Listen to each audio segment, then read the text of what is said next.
قرآن حکیم کا 5واں پارہ ہے۔ اللہ تبارک و تعالیٰ نے اس کے بالکل آغاز میں اس بات کو بیان فرمایا ہے کہ جب تک عورت کسی ایک شخص کے نکاح میں ہو دوسرے کے ساتھ اس کا نکاح نہیں ہو سکتا۔ گویا قرآن مجید نے ایک اسلوب یہ بیان کیا کہ ایک وقت میں ایک خامن کے نکاح میں تو چند بیویاں ہو سکتی ہیں، لیکن یہ ممکن نہیں ہے کہ ایک عورت کے 2 شوہر ہوں۔ ہاں، جو لونڈیاں ہوں اس زمانے میں جن کا چلن موجود تھا، اس حوالے سے اللہ تعالیٰ نے گنجائش عطا فرمائی۔ اسی تفصیل کو پہلے رکوع کے اندر مختلف انداز میں بیان کیا گیا اور یہ بتلایا گیا کہ اسلام ہر خواہش کو پورا کرنے کے لیے پاک، صاف اور جائز رستہ عطا کرتا ہے۔ تو اس کے ماننے والوں کو یہ چاہیے کہ وہ کبھی بھی کوئی غیر فطری، غیر اخلاقی عمل نہ کرے جس سے کہ یہ محسوس ہو کہ یہ وہ لوگ ہیں شاید جن کی تربیت نہیں کی گئی۔ اللہ تبارک و تعالیٰ نے بہت ساری باتیں ارشاد فرمانے کے بعد اسی پارے کی آیت نمبر 28 کے اندر ارشاد فرمایا کہ یرید اللہ ان یخفف عنکم، فرمایا اللہ تعالیٰ چاہتا ہے کہ تم پر پابندیوں کا بوجھ ہلکا کرے۔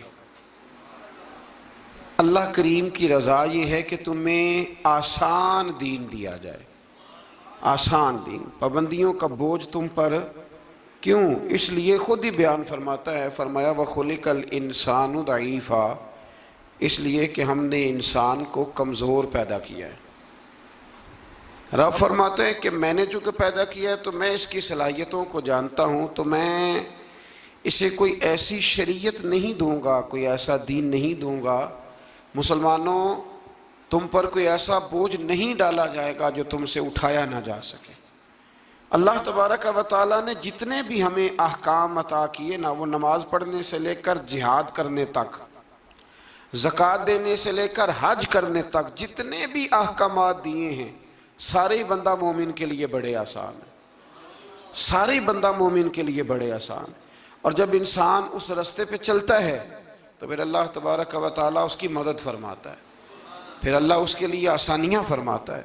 آپ یہ غور فرمائیے کہ حج کے موقع پر بہت سارے لوگ یہ کہا کرتے ہیں کہ حج ایک مشقت کا کام ہے، ایک جد و جہد کا کام ہے، ایک خاص ہمت والا آدمی اس کام کو سر انجام دے گا۔ لیکن آپ نے یہ بھی بڑی باریکی سے ملاحظہ فرمایا ہوگا کہ بڑے ضعیف العمر لوگ حج کرنے جاتے ہیں، کمزور لوگ حج کرنے جاتے ہیں، لیکن ایسا کبھی نہیں ہوا کہ کوئی یہ کہے کہ حج کی مشقت کے رستے میں کسی کا انتقال ہو گیا۔ وہ جب بلاتا ہے تو پھر مدد بھی بڑی ہی فرماتا ہے، پھر کرم بھی بڑا ہی فرماتا ہے۔ اسلامی احکامات جتنے ہیں، یہ فہم و فراست کے قریب بات ہے، اس کو سمجھ لیں، جتنے بھی اسلامی احکامات ہیں وہ سارے اللہ تبارک و تعالیٰ نے عطا ہی تب کیے ہیں کہ جب رب جانتا ہے کہ یہ لوگ اس عمل کو کر گزریں گے۔ یہ رمضان شریف آتا ہے تو بہت سارے لوگ ایسے ہیں جو کہتے ہیں جی ہم مزدوری کرتے ہیں، غریب لوگ ہیں، ہمارے لیے بڑی دشواریاں ہیں، ہمیں جد و جہد کرنی پڑتی ہے، تو روزہ رکھنا ہمارے لیے بڑا دشوار ہے۔ تو کوئی بیچ میں سے ایسا رستہ نکل آئے کہ جس رستے سے ہم بچ جائیں، تو میں کہا کرتا ہوں کہ اتنی سخت مزدوری آج کا کوئی بندہ بھی نہیں کرتا جتنی عرب کے مزدور سخت مزدوری کیا کرتے تھے۔ کوئی پہاڑ نہیں توڑتا، کوئی آدمی ایسا نہیں ہے کہ جو چکی اس طرح سخت انداز میں پیستا ہو، کوئی بھی وہ کٹھن کام نہیں جو اہل عرب کرتے تھے۔ لیکن جناب بلال حبشی نے کبھی کوئی روزہ بھی نہیں چھوڑا۔ حضرت سلمان فارسی رضی اللہ تعالیٰ عنہ کی آپ ساری سیرہ مبارکہ پڑھ لیں، اپنے روزمرہ کے معاملات کے باوجود، ایک تو ہے رمضان المبارک، علاوہ رمضان کے بھی ان کی جو نفلی عبادات ہوتی تھی وہ بھی ایک بہت بڑا مقام رکھتی۔ تو بلا وجہ لوگ پریشان ہو جاتے ہیں، اور ہمارے زمانے میں تو کانوں کو ہاتھ لگا لگا کے لوگ کہتے ہیں کہ او ہو معاذ اللہ جی بڑا مشکل ہے دین پہ عمل کرنا، بڑا مشکل ہے۔ وجہ صرف اتنی ہے کہ کوشش نہیں کرتے، توجہ نہیں کرتے، جس کو یہ اپنے لیے آسان سمجھ رہے ہوتے ہیں وہ کام ان کے لیے مشکل ہوتا ہے، اور جو چیزیں اللہ نے آسان کر دی ہیں وہ بہرحال آسان ہوتی ہیں۔ پھر تھوڑا آگے جائیں گے تو اللہ کریم نے اسی پارے میں ارشاد فرمایا کہ ایک دوسرے کا مال ناجائز طریقے سے نہ کھاؤ۔ ہاں، تجارت کرو باہمی رضامندی کے ساتھ، ایک دوسرے کے ساتھ لین دین کرو تو اچھے طریقے سے کرو، ناجائز طریقے سے کسی کا مال نہ کھاؤ۔ اس کی تفسیر میں ایک حدیث ہے مسند امام احمد بن حنبل میں، نبی کریم صلی اللہ علیہ وسلم نے فرمایا کہ جس شخص نے ناجائز طریقے سے مال کمایا ہے نا، یہ اسی کا تھا، اسی کا نصیب تھا، جس نے کما لیا اسی کا تھا۔ لیکن حضور فرمانے لگے اس نے جلدی کی ہے، اگر یہ تھوڑا انتظار کرتا تو اللہ یہی مال اسے جائز طریقے سے عطا فرما دیتا۔ اس نے جلد بازی کا مظاہرہ کیا ہے، غلط طریقہ اختیار کیا اس کو حاصل کرنے کا، اس نے اچھا نہیں کیا۔ تو ناجائز طریقے سے مال، آپ اندازہ فرما لیں کہ دنیا میں کتنے ایسے لوگ ہیں، کتنے کہ جو کہتے ہیں کہ ہم زندہ بھی دوسروں کے مال پہ ہیں، ہمارے پاس جو بنیادی رقم ہے تجارت کرنے کے لیے وہ بھی لوگوں کی ہے۔ لوگ چاہتے ہیں کہ دوسروں کے مال پر وہ اپنا قد اونچا کریں، اللہ تبارک و تعالیٰ نے اس بات سے سختی کے ساتھ منع فرما دیا۔ آیت نمبر 31 کے اندر اللہ تبارک و تعالیٰ نے ارشاد فرمایا کہ بڑے گناہوں سے بچنا، کبیرہ گناہوں سے بچنا۔ جو چھوٹے گناہ ہوں گے وہ تو اللہ اپنے فضل سے معاف فرما دے گا، لیکن تم کبیرہ گناہوں سے بچنا۔ کبیرہ گناہ کون سے ہیں؟ قتل سے بچنا، بہتان ترازی سے، پاک باز لوگوں پر بہتان لگانا کبیرہ گناہ، کبیرہ گناہ، قتل کبیرہ گناہ ہے، اور بہتان ترازی حدیث صحیح میں موجود ہے۔ ہمیں بالکل نہیں پتہ ہوتا کہ سامنے والے کے معاملات کیا ہے، لیکن ہم بہتان لگا دیتے ہیں، اور شریعت کے اندر باقاعدہ اس کی حد رکھی گئی ہے، کوڑوں کی سزا رکھی گئی ہے۔ جب تک آپ کو تحقیق نہ ہو جائے، میرے نبی کریم علیہ السلام نے فرمایا کسی شخص کے جھوٹا ہونے کے لیے اتنا ہی کافی ہے کہ سنی سنائی بات آگے بیان کر دیتا ہے، یہ جھوٹا ہے، اس کو چاہیے تھا اس کی تحقیق کرتا۔ اسی طریقے سے یتیم کا مال کھا جانا، یہ رمضان شریف آئے گا تو بڑے سارے لوگ چندہ لینے کے لیے میدانوں میں نکلیں گے، بڑے سارے لوگ یتیموں کا نام لیں گے، بیماروں کا نام لیں گے، کمزوروں کا نام لیں گے، مدارس کا نام لیں گے۔ اللہ سے ڈرنا چاہیے۔ اللہ کریم نے جو میرے اور میرے بچوں کے حصے میں رکھا ہے وہ کوئی دوسرا چھین سکتا نہیں، لیکن انداز غلط اختیار کرنا، اس سے انسان کا نقصان ہوتا ہے۔ کبیرہ گناہوں میں اس کو رکھا گیا۔ اسی طرح زنا کرنا، میدان جہاد سے بھاگ جانا، والدین کی نافرمانی کرنا، یہ سب کبیرہ گناہ ہے۔ اور اللہ کریم نے آیہ مقدسہ میں ارشاد فرمایا کہ تم کبیرہ گناہوں سے بچ جانا، صغیرہ اللہ اپنے فضل سے معاف کر دے گا۔ صغیرہ گناہ کیسے معاف ہوتے ہیں؟ نبی کریم علیہ السلام نے فرمایا تم فرض نماز کے بعد نا 33 بار سبحان اللہ پڑھو، 33 بار الحمدللہ، اور 34 بار اللہ اکبر پڑھو۔ یا رسول اللہ کیا ملے گا؟ فرمایا تمہارے گناہ اگر سمندر کی جھاگ کے برابر بھی ہوئے تو اللہ اپنے فضل سے معاف فرما دے گا۔ اور فرمایا نماز تسبیح زندگی میں ایک دفعہ پڑھ لینا، اگر تمہارے گناہ سمندر کی جھاگ کے برابر ہوئے تو اللہ معاف فرما دے گا۔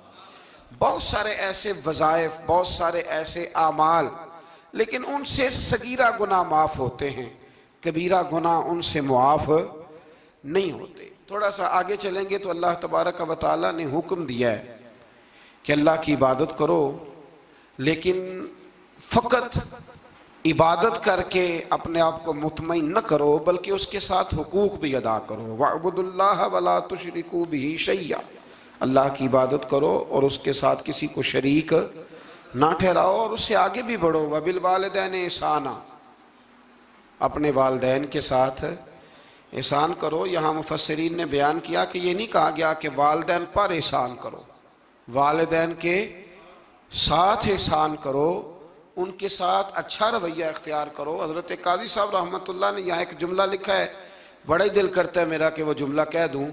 قاضی صاحب فرمایا کرتے کہ نیکی کا بدلہ نیکی یہ جزا۔ فرماتے ہیں جو احسان ہوتا ہے نا، یہ سامنے والے نے جتنی نیکی کی ہو اس سے بڑھ کر اس کے ساتھ کرنے کو احسان کہتے ہیں تو آپ فرماتے ہیں کہ اگر اماں تیرے لیے ایک رات بیدار رہی ہے تو کوشش کر تو 2 راتیں رہا کر، اور اگر والد نے اپنی زندگی کے 30 سال تجھے دیے ہیں تو 2 دعا کر کہ کم از کم تو 35 سال اللہ تجھے توفیق دے تو ان کی خدمت کرے۔ پھر آگے ارشاد فرمایا کہ وَبِذِي الْقُرْبَى وَالْيَتَامَى وَالْمَسَاكِينِ وَالْجَارِ ذِي الْقُرْبَى وَالْجَارِ الْجُنُبِ وَالصَّاحِبِ بِالْجَنبِ وَابْنِ السَّبِيلِ، فرمایا یہ ایک لسٹ ہے، ان سب کے ساتھ اچھا سلوک کرو، والدین کے ساتھ بھی، قریبی رشتہ داروں کے ساتھ بھی، یتیموں کے ساتھ بھی، مسکینوں کے ساتھ بھی، پڑوسیوں کے ساتھ بھی، اور وہ پڑوسی جو رشتہ دار ہوں اور وہ پڑوسی جو رشتہ دار نہ بھی ہوں، اور وہ جو تمہارے مجلس کے ساتھی ہیں، کلاس فیلو ہیں، دفتر کے ساتھ رہنے والے ہیں، دوست ہیں، کلیگ ہیں، ان کے ساتھ بھی اچھا سلوک کرو، اور مسافروں کے ساتھ بھی اچھا سلوک کرو۔ وما ملکت ایمانکم، اور وہ جو تمہارے قبضے میں ہیں، تمہارے داہنے ہاتھ جن کے مالک ہوئے، یعنی جو تمہارے ملازم ہیں، جو تمہارے غلام ہیں، ان کے ساتھ بھی سلوک۔ اور ہمارا سارا جو غصہ ہے وہ نکلتا ہی ملازموں پہ ہے، سارا غصہ ملازموں پہ نکلتا ہے۔ خدا نہ کرے کوئی ایسا وقت آئے، ورنہ لوگ کیا کرتے ہیں کہ جو غصہ کسی اور کا ہوتا ہے وہ بھی جانے کس عمر میں جائے گی یہ عادت میری، روٹھنا اس سے تو غیروں سے الجھتے پھرنا، یعنی غصہ کسی اور کا اور نکل۔ حضرت صدر الشریعہ رحمۃ اللہ علیہ صاحب بہار شریعت فرمایا کرتے تھے کہ جو ٹیچر ہے نا پڑھاتا ہے، اور جب غصے کی حالت میں ہو تو کلاس میں نہ آیا کرے، ایسا نہ ہو کہ بیگم صاحبہ کا غصہ بھی بچوں پہ نکال کے چلا جائے، وہ کلاس میں نہ آئے، وہ جب اپنے مزاج کو معتدل پائے تو پھر وہ کلاس میں آئے۔ اللہ تبارک و تعالیٰ نے اس آیت میں وہ سارا چارٹر دیا، وہ لسٹ دی، یہ وہ سارے لوگ ہیں جن کے ساتھ تم نے اچھا سلوک کرنا ہے۔ اور آخر میں فرمایا ان اللہ لا يحب من کان مختالا فخورا، فرمایا اللہ تعالیٰ پسند نہیں کرتا اس شخص کو جو مغرور بھی ہو، فخر کرنے والا بھی ہو، متکبر ہو، ایسے لوگوں کو اللہ مختالا فخورا، اللہ اس آدمی کو جو متکبر ہے، جو اتراتا ہے، اس کو اللہ پسند نہیں کرتا۔ تو پیچھے حقوق کا بیان تھا، تو آخر میں فرمایا کہ تکبر کرنے والے اللہ کو پسند، اس کا مطلب ہے حقوق وہ بندہ عطا نہیں کرتا جو متکبر ہوتا ہے، جس میں عاجزی ہوتی ہے نا، وہ ماں باپ کے حق میں بھی اچھا ہوتا ہے، وہ رشتہ داروں کے حق میں بھی، مسکینوں کے حق میں بھی، کلاس فیلو کے حق میں بھی، یہ اللہ کریم نے بیان کر دیا۔ فرمایا جو متکبر ہوتا ہے وہ کسی کے حق میں بھی اچھا نہیں ہے۔ آخر میں تکبر کا ذکر کرنے کا معنی یہ ہے کہ وہ بندہ اگر عاجزی والا ہو تو پھر وہ سارے حقوق صحیح طور پر ادا کر لے گا۔ تھوڑا سا آگے بڑھ کے اسی پارے میں اللہ تبارک و تعالیٰ نے بخل کی، کنجوسی کی مذمت فرمائی۔ فرمایا کچھ لوگ ایسے ہیں جو بخل کرتے ہیں اور دوسروں کو بھی بخل کرنے کا حکم دیتے ہیں، اور جو اللہ نے انہیں اپنے فضل سے دیا اس کو چھپاتے ہیں۔ یہ آیت نمبر 37 ہے۔ آپ کو بہت سارے لوگ معاشرے میں ایسے ملیں گے جو آپ کو مشورہ دیں گے، چھوڑو یار، یہ ان لوگوں کا تو کام ہے چندے جمع کرنا، یہ تو کام ہے ان لوگوں کا، یہ آ جاتے ہیں ویلفیئر سوسائٹی والے، یہ آ جاتے ہیں سڑک بنانے والے، اسکول والے، یہ لوگ آ جاتے ہیں، تو یہ مشورہ دیا جاتا ہے، خود بھی بخل کرتے ہیں اور لوگوں کو بھی بخل کا مشورہ دیتے ہیں۔ یاد رکھیں اللہ تبارک و تعالیٰ جب آپ کو آپ کی ضروریات سے زیادہ دیتا ہے نا، تو اس کا مطلب ہے کہ پھر اللہ نے آپ کو کسی کے لیے بانٹنے کے لیے دیا ہے۔ جب اللہ تبارک و تعالیٰ نے دیا ہے تو پھر اللہ کے دیے سے اس کی راہ میں خرچ کرنا یہ انسان کو نفع دیتا ہے، یہ اس کا فائدہ کرتا ہے۔ میرے نبی پاک علیہ السلام نے فرمایا جب صبح ہوتی ہے نا تو 2 فرشتے زمین پر اترتے ہیں، ایک فرشتہ یہ کہتا ہے کہ اے اللہ سخی کو زیادہ عطا فرما، اور دوسرا کہتا ہے اللہ جو بخیل ہے نا، کنجوس ہے، ہونے کے باوجود خرچ نہیں کرتا، اللہ اسے روک لے، اسے عطا نہ فرما۔ دونوں فرشتے یہ کہتے ہیں، اور حضور فرمانے لگے جو سخی ہے وہ اللہ کے بھی قریب ہے، لوگوں کے بھی قریب ہے، اور جنت کے بھی قریب ہے، اور جو کنجوس ہے وہ بندوں سے بھی دور ہے، معاذ اللہ اللہ سے بھی دور ہے، اور جنت سے بھی دور ہے۔ تو کوشش کریں جو اللہ نے دیا ہے اس میں سے اللہ کے راستے میں خرچ کیا جائے۔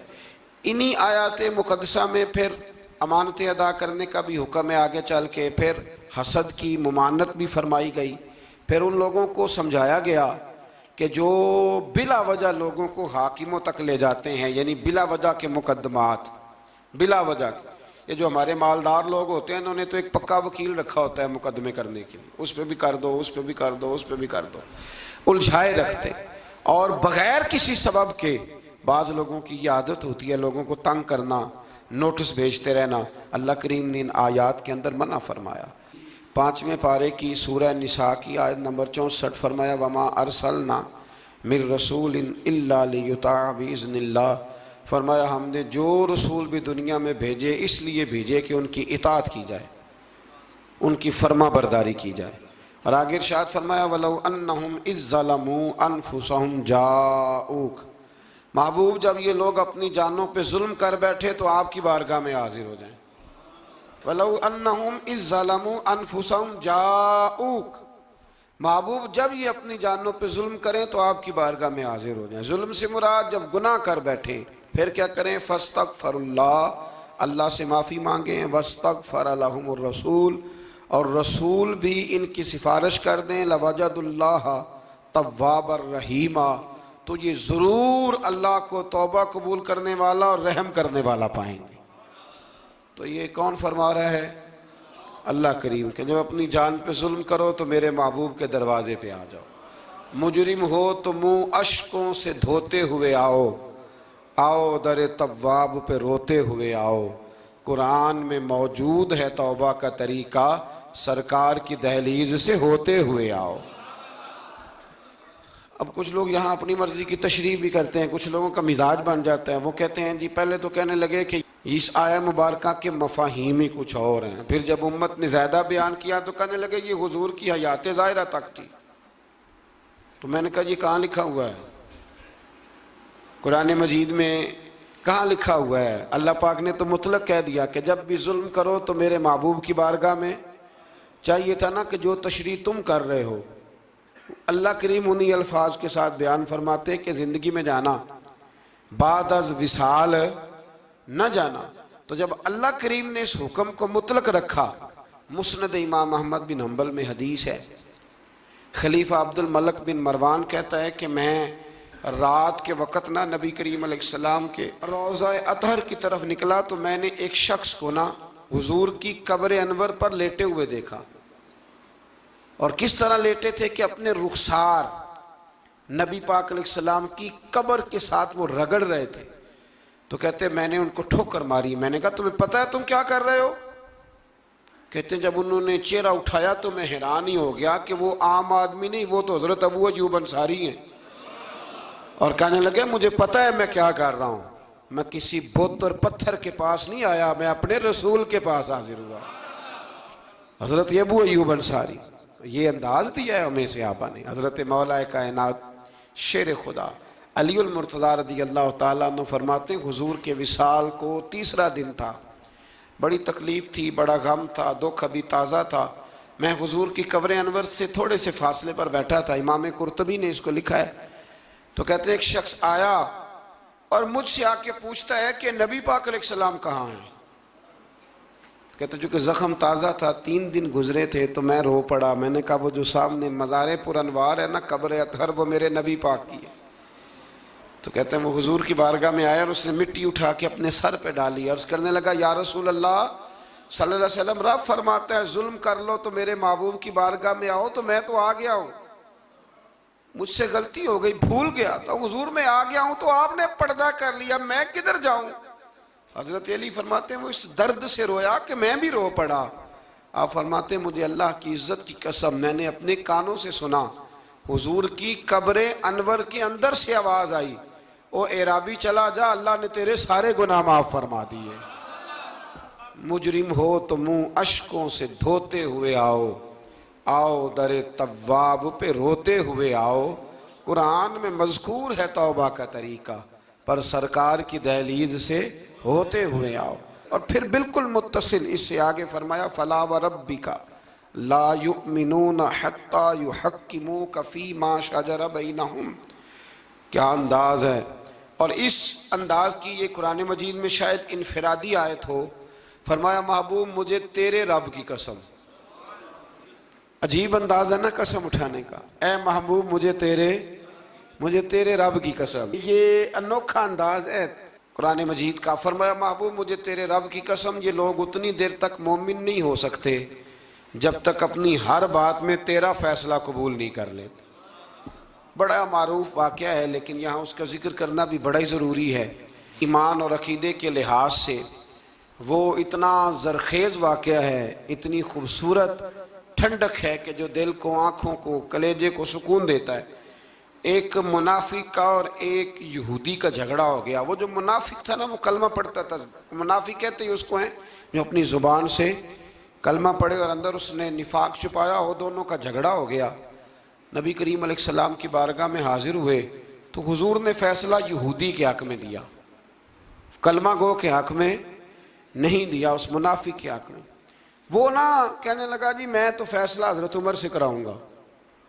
وہ حضرت عمر فاروق کے پاس گئے اور جا کر کے کہا کہ یہ ہمارا معاملہ ہے تو فیصلہ کر دے۔ جناب عمر بات سننے ہی لگے تھے کہ وہ یہودی بولا، کہنے لگا عمر ایک بات کا لحاظ کر لینا کہ نبی کریم کی بارگاہ میں یہ بات پہلے سے طے ہو چکی ہے اور حضور نے میرے حق میں فیصلہ دے دیا ہے، پر یہ کلمہ پڑھ کے کہتا ہے کہ میں نے عمر سے فیصلہ کرانا ہے، میں معاذ اللہ حضور کے فیصلے کو نہیں مانتا۔ جناب عمر فرمانے لگے بیٹھو پھر میں ابھی آیا۔ حضرت عمر اندر تشریف لے گئے اور تلوار لائے اور تلوار اٹھاتے ہی اس منافق کی گردن اتار دی۔ فرمایا جو میرے نبی کا فیصلہ نہ مانے عمر کی تلوار اس کا فیصلہ کر دیا کرتی ہے۔ شور ہو گیا جیسے آج لوگ شور کرتے ہیں، کلمہ گو کو ایسے کہہ دیا، کلمہ گو کو یہ، وہاں بھی شور ہو گیا کہ کلمہ گو مار دیا جی عمر نے، کلمہ پڑھنے والا مار دیا، کلمہ پڑھنے والا مار دیا، مسلمان مار دیا، وہ تو کلمہ پڑھتا تھا۔ جب بہت شور ہوا تو اللہ تعالیٰ نے قرآن مجید کی یہ آیت نازل فرمائی، فرمایا محبوب کون سا کلمہ اور کون سا اس کا ایمان؟ ایمان تو تب مکمل ہوگا جب تیرے فیصلے قبول کرے گی۔ کلمہ پڑھنے سے تھوڑی ایمان مکمل ہوگا، جب تک تیرا فیصلہ ہی قبول نہیں کرتے۔ تو جس کا رب ہی ایمان قبول نہ کرے، لوگوں کو کیا ضرورت ہے شور کرنے کی کہ بڑا ایمان والا ہے؟ اللہ ہی جس کا ایمان قبول نہ کرے۔ تو میرے عزیز دوستو، اللہ تبارک و تعالیٰ نے آگے چل کے پھر اس گروہ کا ذکر بھی اسی سورہ مبارکہ میں اور اسی پارے میں بیان فرمایا جس گروہ کے رستے پر چلنے کی ہم ہر نماز میں دعا مانگتے ہیں، انعم اللہ علیہم من النبیین والصدیقین والشہداء والصالحین۔ فرمایا وہ جو تم ہر نماز میں کہتے ہو نا صراط الذین انعمت علیہم، تو انعام یافتہ لوگ اس سورہ مبارکہ نے آیت نمبر 69 میں بیان کیے۔ فرمایا وہ انبیاء ہیں، صدیقین ہیں، شہداء ہیں، صالحین ہیں، اور انداز دیکھیے کتنا شاندار ہے قرآن کا۔ فرمایا وَحَسُنَ أُولَئِكَ رَفِيقًا، فرمایا یہ کتنے اچھے ساتھی ہیں، وَحَسُنَ کتنے حسین دوست ہیں، ان سے دوستی کرو، ان سے دوستی، یہ بڑے حسین لوگ ہیں، بڑے حسین انبیاء، صدیقین، شہداء اور صالحین۔ تو اللہ تبارک و تعالیٰ نے پھر طاغوت کے رستے پر چلنے سے منع فرمایا اور اپنے رستے پر چلنے کا حکم دیا۔ ایک آیہ کریمہ اور پڑھتا ہوں اور بات کو سمیٹتے ہیں۔ اسی قرآن مجید کی سورہ نساء میں اسی پارے میں آیت نمبر 82 میں اللہ کریم نے قرآن کی، اسلام کی اور دین کی ایک اور صداقت کو بیان کیا۔ فرمایا افلا یتدبرون القرآن، کیا یہ لوگ قرآن میں غور نہیں کرتے، تدبر نہیں کرتے، توجہ نہیں کرتے قرآن میں؟ فرمایا وَلَوْ كَانَ مِنْ عِنْدِ غَيْرِ اللَّهِ، اگر یہ اللہ کے علاوہ کسی اور کی طرف سے ہوتا لَوَجَدُوا فِيهِ اختلافاً كَثِيرًا، تو یہ اس میں بڑا سخت اختلاف پاتے، یہ اس میں پاتے کہ بہت ساری جگہوں پہ متضاد باتیں ہیں، کہیں کچھ کہا جا رہا ہے اور کہیں کچھ کہا جا رہا ہے۔ قرآن مجید ایک دم نہیں آیا، جو کتاب ایک دم لکھی جاتی ہے نا اس میں اختلاف نہیں ہوتا، 23 سالوں میں آیا ہے۔ لیکن جو بات پہلے دن بیان ہو رہی تھی غار حرا میں، آخری دن حجت الوداع میں بھی وہی بات بیان ہو رہی ہے، تو سمجھ لیں کہ جب 23 سالوں کے اندر ایک جملے کا، ایک فکرے کا تضاد قرآن میں نہیں آیا تو پھر یہ کسی غیر کا کلام نہیں، یہ اللہ ہی کا کلام ہے۔ تو قرآن مجید میں الحمد سے لے کر والناس تک کسی بات میں کوئی تضاد نہیں۔ آج بھی کئی کتابیں بڑے بڑے زبردست لوگ لکھتے ہیں، بڑے بڑے اچھے ادیب لکھتے ہیں، بڑے بہترین صاف ستھرے قلم والے لوگ جن کو شستہ لکھنا آتا ہے، صاف ستھرا لکھتے ہیں، شعر و شاعری سے ان کا اچھا شغف ہوتا ہے، لیکن ان کے نظریے کی کئی دفعہ سمجھ نہیں آتی، پہلے صفحے پہ کچھ اور کہہ رہے ہوتے ہیں، بیچ میں جا کے وہ لفظوں کا ہیر پھیر تو ٹھیک ہوتا ہے لیکن جملوں کی کوئی ترتیب نہیں ہوتی۔ بڑے بڑے عمدہ لوگ آپ کو ملیں گے کہ ان کی باتوں میں تضاد ہوتا ہے، گفتگو کے اندر بہت ساری چیزیں آپ کو ایسی مل جاتی ہیں، کیونکہ کمزور ہے نا، انسان ہے، انسان کبھی کچھ کہتا ہے اور کبھی کچھ کہتا ہے۔ اس لیے انسان کی اور رب کریم کی تخلیق اور گفتگو میں بڑا فرق ہے۔ حضرت حکیم الامت مفتی احمد یار خان صاحب نعیمی رحمۃ اللہ علیہ نے یہاں ایک بات بڑی شاندار بیان فرمائی۔ آپ فرماتے ہیں کہ انسان نے ٹرین تو بنا لی ہے پر کوئی انسان چیونٹی نہیں بنا سکا۔ ٹرین بڑی ہوتی ہے نا، بلکہ بہت بڑی ہوتی ہے، اور چیونٹی اس کے مقابلے میں چھوٹی ہوتی ہے، تو فرماتے ہیں کہ ٹرین بنا لی ہے پر آج تک کوئی بندہ چیونٹی، فرمانے لگے بڑے بڑے اس نے بلب بنا لیے، لائٹیں بنا لی، بڑا کچھ کر لیا، پر جگنو بنا سکا؟ جگنو بڑا چھوٹا ہوتا ہے، تو اس نے بڑا کچھ بنا لیا ہے پر جگنو نہیں بنا سکا۔ تو سمجھ میں یہ بات آتی ہے، شعور میں یہ بات بیٹھتی ہے کہ اللہ کی تخلیق صرف اللہ ہی کی ہے۔ کسی بندے کی تخلیق، حالانکہ وہ بھی اللہ کی دی ہوئی عقل سے کچھ تخلیق کرتا ہے، اگر کرتا ہے اللہ کے دی ہوئی طاقت سے کرتا ہے، لیکن رب کریم کی تخلیق کے قریب قریب بھی کوئی چیز جا سکتی۔ تو اگر ہمیں بندوں کا کلام بڑا فائدہ دیتا ہے، حضرت میاں محمد بخش صاحب رحمۃ اللہ علیہ کا کلام پڑھا جائے، چونکہ ہمیں سمجھ آتی ہے تو اس کا سحر طاری ہو جاتا ہے۔ اسی طریقے سے اگر کوئی اچھا باعمل عالم گفتگو کرے تو دل پہ بات اثر کرتی ہے، اور میرے رسول کریم اگر کلام فرمائیں تو حضرت انس بن مالک فرماتے ہیں حضور گفتگو کرتے تھے قیامت کے بارے میں تو لگتا تھا اٹھ کے باہر جائیں گے تو قیامت آ جائے گی۔ تو یہ ساری باتیں اگر اثر رکھتی ہیں تو پھر بتائیے اللہ کا قرآن کتنا اثر رکھتا ہے۔ اس میں تدبر کریں، اس میں غور کریں، اس میں فکر کریں، تو انشاءاللہ اللہ تبارک و تعالیٰ بہت سارے راستے آسان کرے گا۔ اللہ سمجھنے کی توفیق عطا فرمائے۔ آخر دعوانا